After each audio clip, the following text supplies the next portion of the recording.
السلام علیکم ورحمۃ اللہ وبرکاتہ۔ اللہ تعالیٰ کی مدد حاصل کرنے کے راستے۔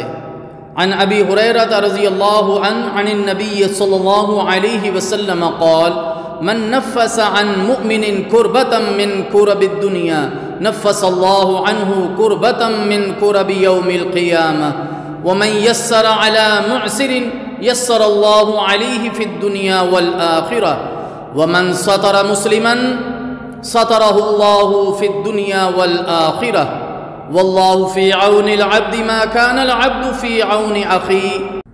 سیدنا ابو ہریرہ رضی اللہ تعالی عنہ سے روایت ہے کہ رسول اللہ صلی اللہ علیہ وسلم نے فرمایا، جس نے کسی مومن کی دنیا کی پریشانیوں میں سے کوئی پریشانی دور کر دی، اللہ تعالیٰ بروز قیامت اس کی پریشانیوں میں سے ایک پریشانی دور کر دے گا۔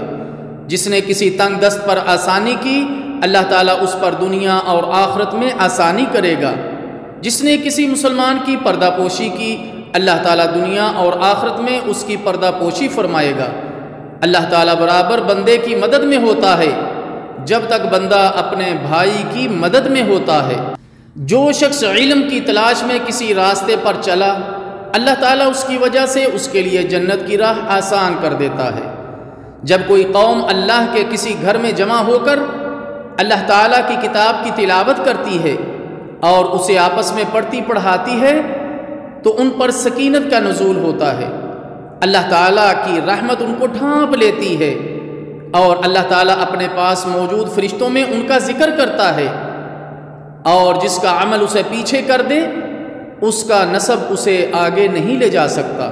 والسلام علیکم ورحمۃ اللہ وبرکاتہ۔